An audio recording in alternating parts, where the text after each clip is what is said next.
La protagonista de hoy tiene historias que ni en tus peores pesadillas. Ha sido apodada como la mujer más malvada en la historia de la humanidad, con la apariencia y profesión de una abadesa a tiempo completo. Mariam Soulakiotis engañó a todos a su alrededor durante décadas. Sus principales razones: ego, dinero y poder. Al final de su reinado, Soulakiotis sería arrestada y conocida como la monja asesina en serie. Esto no es un guión de película de terror, amigos. Desafortunadamente es una historia muy real. Mariam Soulakiotis nació en 1883, en Grecia. Perteneciente a una familia empobrecida, no tenía mucho que esperar, por lo que continuó trabajando en la granja familiar. A pesar de su origen humilde, Mariam tenía grandes aspiraciones. Soñaba con una vida de riqueza y poder. Algunos relatos sugieren que Mariam trabajaba en una fábrica para ganar un salario diario para su familia. Es fácil imaginar qué tipo de vida llevaba esta joven antes de convertirse en monja. Despertaba al amanecer y tomaba un desayuno sencillo, o tal vez no desayunaba nada, dependiendo de la disponibilidad de alimentos en la casa. Trabajar en la granja no podría haberlo hecho divertido para una adolescente. Conseguir un trabajo en una fábrica tampoco habría hecho las cosas más fáciles.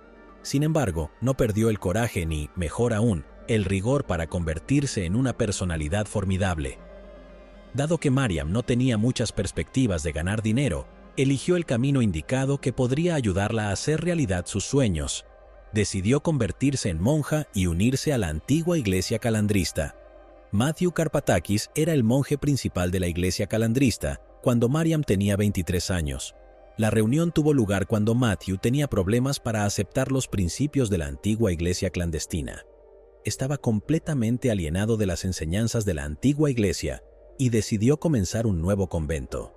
Por suerte, Mariam se unió a Matthew cuando comenzó su convento llamado la Nueva Iglesia Calandrista, y Mariam Soulakiotou se convirtió en Mariam Soulakiotis. ¿Quién hubiera sabido que la mujer que tomó el nombre puro de Mariam pronto causaría estragos en las vidas de las mismas personas que seguían y creían en la iglesia? Por supuesto, nadie pudo predecir qué sería de la nueva iglesia calandrista cuando Mariam asumiera el control. Pero las señales eran buenas. La monja subió a través de las filas de la iglesia y pronto se convirtió en una confidente del arzobispo, Matthew de Brestena.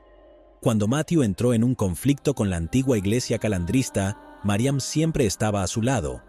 Por ejemplo, sentaron las bases del monasterio de Panaya Pevkovou-Nogiatrisa o del convento de la Virgen, en Pines, 1927, ubicado entre la ciudad de Kirtaya y las aldeas rurales de Kaki-Talasa.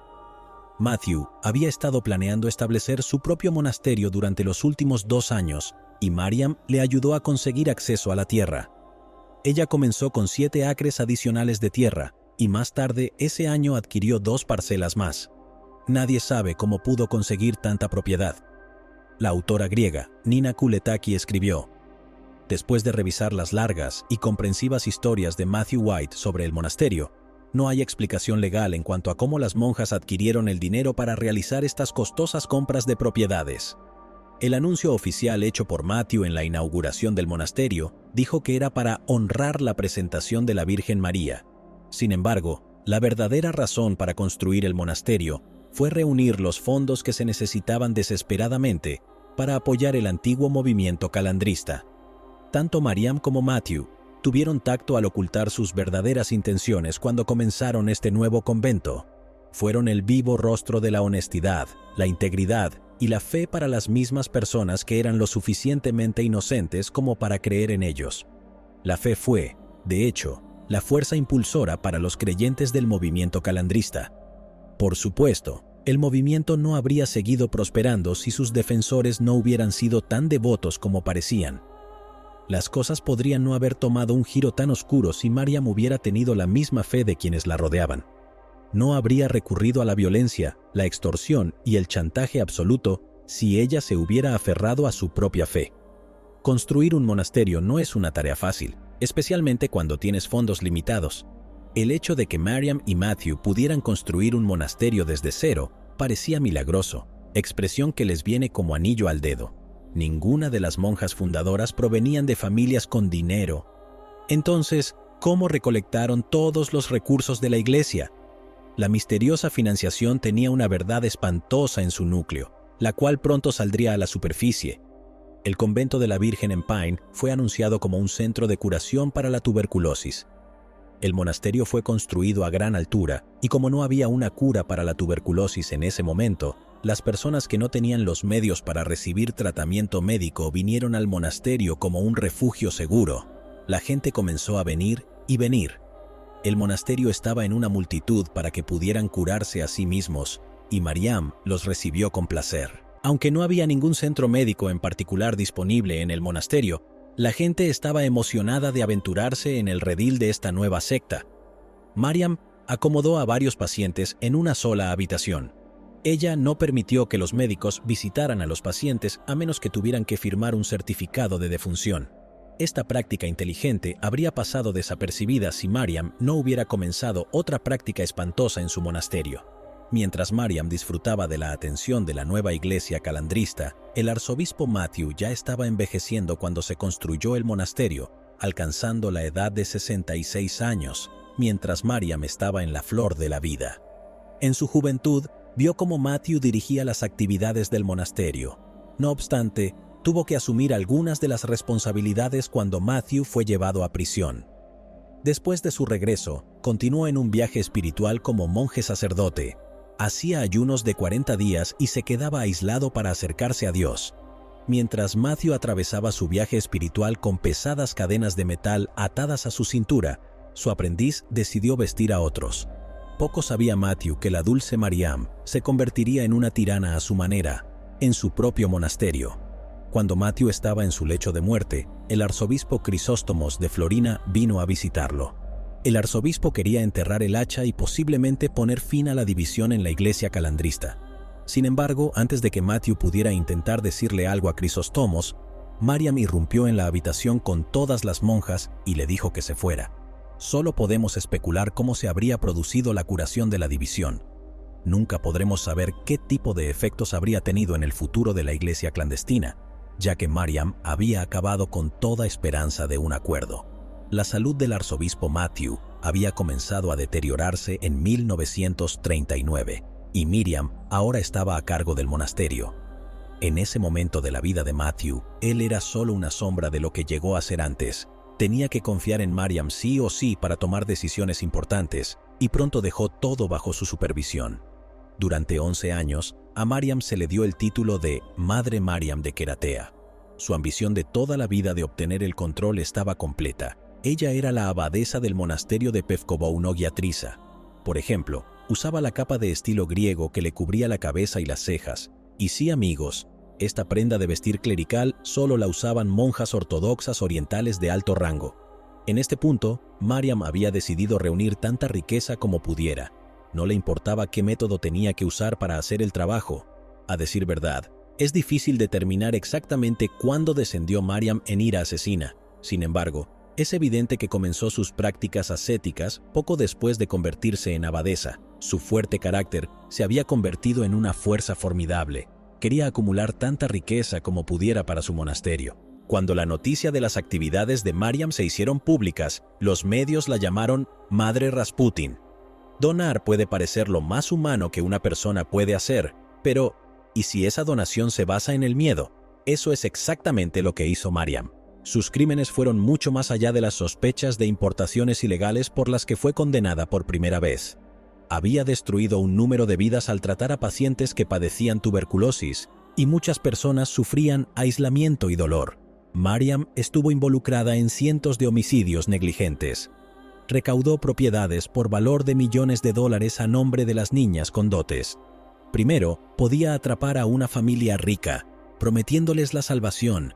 Si no estaban de acuerdo, los ataría en su sótano y los torturaría hasta que sucumbieran a sus deseos. Incluso encerraba a la gente hasta que murieran de hambre. Nadie sabe exactamente cuántas personas fueron condenadas a este destino por la abadesa del monasterio, pero la policía griega estimó un total de 27 asesinatos. El señor y la señora Vaca eran devotos seguidores de la iglesia clandestina y quedaron impresionados por el coraje mostrado por el arzobispo Matthew y su monasterio. El mentor teológico de la iglesia de la señora Vaca la llevó a estudiar con Mariam Soulakiotis. Lamentablemente, como no estaba al tanto de las horrendas prácticas de la llamada abadesa, ya había prometido todos sus bienes a la iglesia, Pero cuando se dio cuenta de que Mariam estaba recurriendo a la violencia para salirse con la suya, trató de irse con sus 2 hijos. Mariam no podía soportar perder una oportunidad tan dorada y encerró a la señora Vaca en una celda. La señora Vaca fue obligada a vivir en una celda donde habían muerto pacientes con tuberculosis. Ella gritaba y lloraba por ayuda, pero nadie podía escucharla, ya que el monasterio estaba en la cima de una montaña. Resultó ser el calabozo perfecto para los planes diabólicos de Mariam. Ella solo permitió que le dieran unos pocos bocados de comida a la señora Vaca. Cuando Mariam decidió liberar a la señora Vaca, la mujer era un simple caparazón de su antigua celda. Cayó en coma y Mariam no hizo nada para ayudar a la mujer, sino que dejó que la señora Vaca se pudriera y muriera en la prisión que llamaban monasterio. El señor Vaca también fue puesto en aislamiento hasta que cayó enfermo y sucumbió a una muerte solitaria y dolorosa. Imagínese visitar un monasterio para obtener iluminación espiritual y luego regresar con nada más que una cuenta bancaria vacía. Desafortunadamente, las siguientes víctimas, el señor y la señora Panayotopoulou, no tuvieron la suerte de salirse con la suya y volver a su casa. Mariam les dijo que serían liberados de todos sus pecados si se unían a ella. Los mantuvo como rehenes y los mató de hambre hasta que pusieron sus propiedades a nombre de Mariam.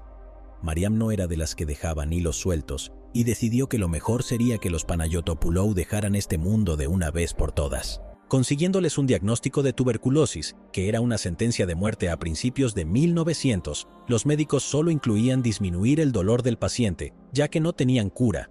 La señorita Michalakov recibió su sentencia de muerte cuando le dijeron que tenía tuberculosis. Cuando escuchó que el convento de la Virgen estaba ofreciendo tratamiento para su enfermedad, se alegró mucho. Cuando llegó al monasterio, esperaba algún tipo de tratamiento espiritual. Se horrorizó cuando las monjas la llevaron a su celda y la dejaron allí, sin darle ningún medicamento, y solo le dieron de comer unos diminutos trozos de comida. Pronto, la señorita Michalakov comenzó a debilitarse. Sufrió el mismo destino que muchos otros, bajo la despiadada supervisión de Mariam. Murió sola y en agonía, sin un solo ser querido a su lado.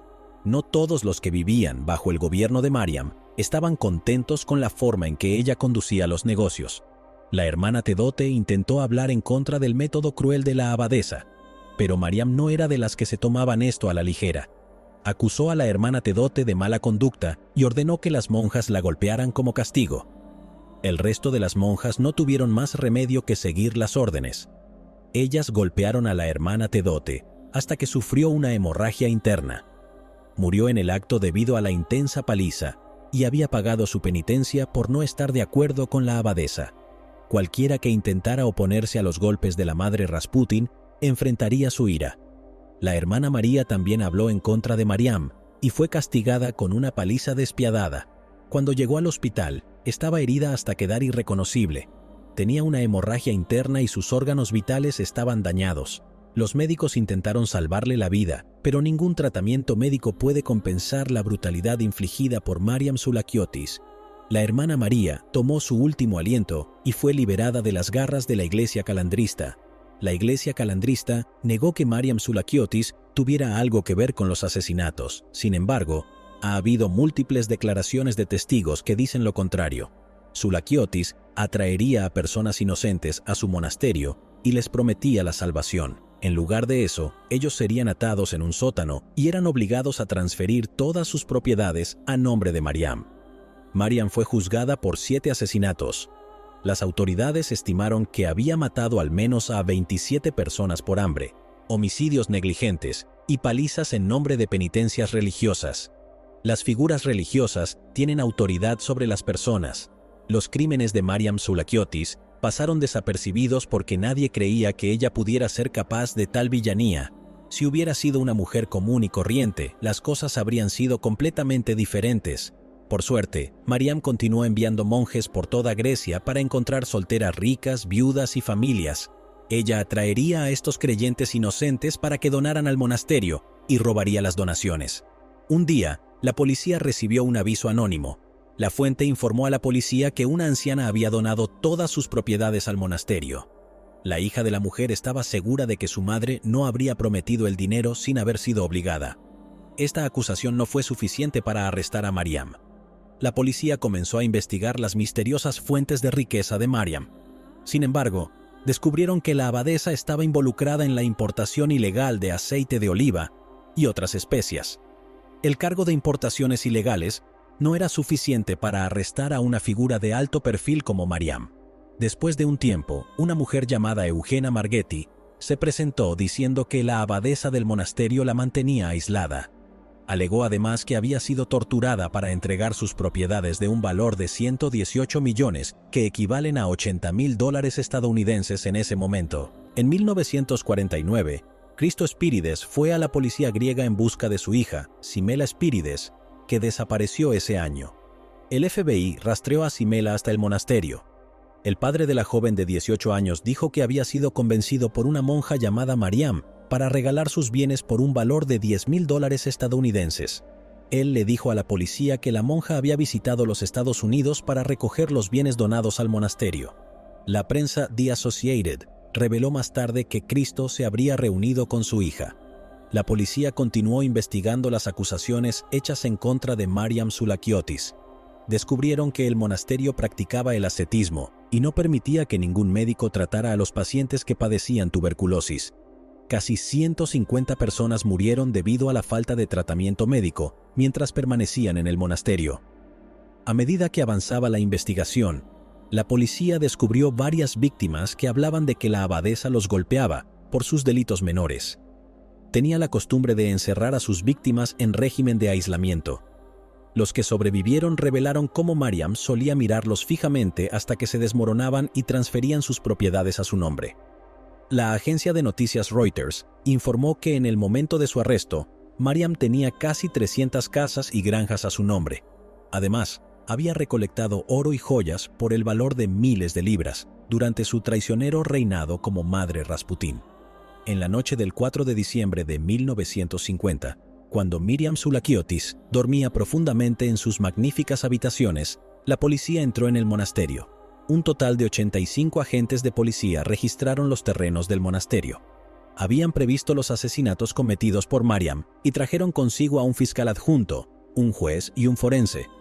La operación duró toda la noche. Rescataron a 36 niños.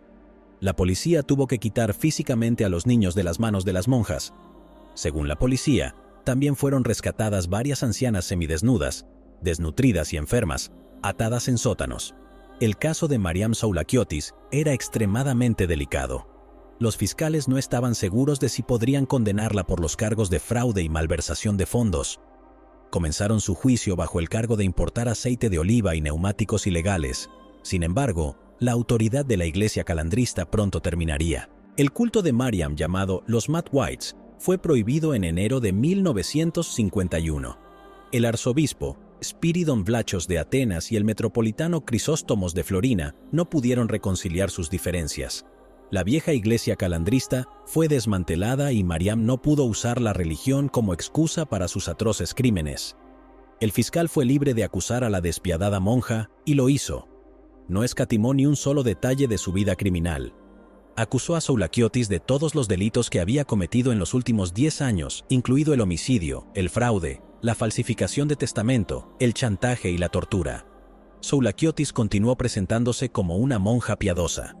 Durante sus juicios, vestía un traje ortodoxo, icono que honraba al difunto Matthew, ordenando con su nombre, San Matthew, el nuevo confesor. Ella rechazó todos los cargos en su contra, llamándolos ficciones satánicas. Tal vez Mariam se había convencido a sí misma de que todo lo que había hecho era en nombre de la religión. Se podría decir que Mariam había traído de vuelta el juicios de brujas de Salem, donde personas inocentes eran condenadas a muerte para permitir que la iglesia se apoderara de sus propiedades. Ella se paró en la sala del tribunal como un monstruo frío y sin corazón, cuyo único objetivo era satisfacer su propia codicia.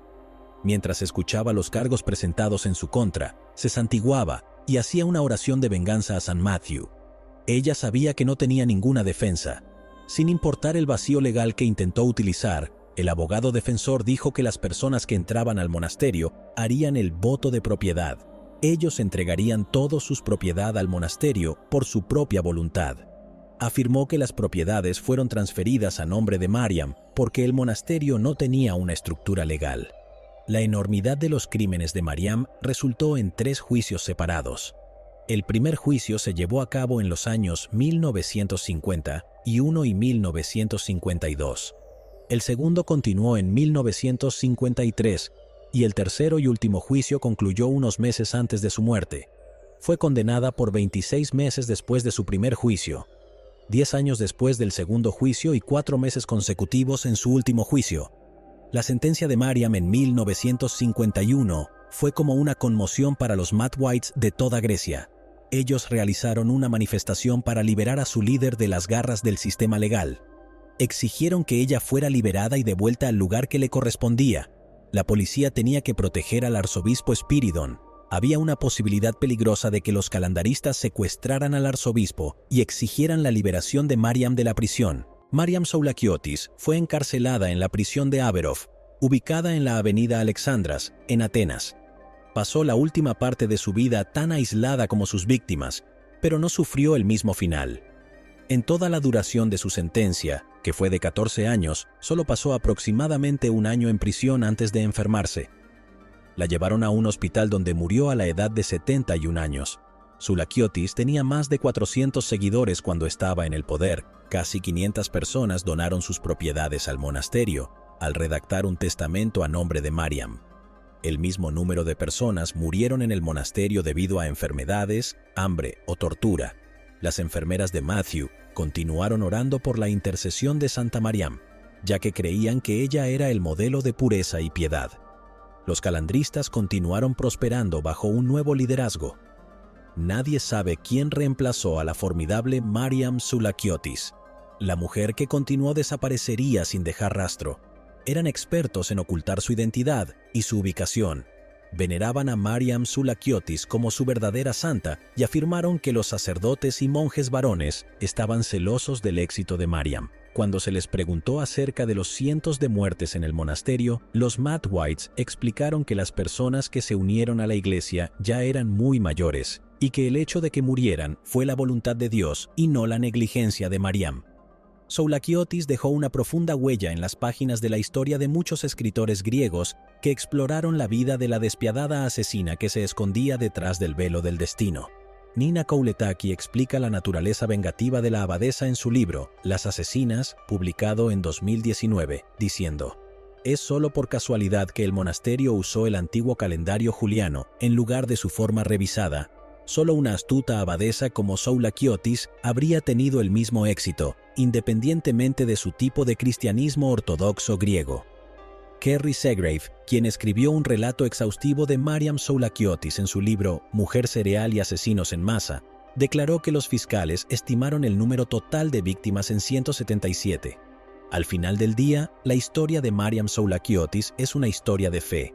Aquellos que creen en Mariam nunca pensarían en ella como una asesina. Sin embargo, la abrumadora evidencia despierta la fe de aquellos que creen en la humanidad. La brutalidad con la que Mariam gobernó su monasterio no deja mucho a la imaginación. Ella usó todo lo que estuvo a su alcance para acumular tanta riqueza como podía. Como dice Eric Fromm, la codicia es un pozo sin fondo que agota a la persona en un esfuerzo interminable por satisfacer la necesidad sin siquiera alcanzar nunca la satisfacción. Todo lo que se podría hacer para torturar a las personas para quitarles sus riquezas fue hecho por Mariam.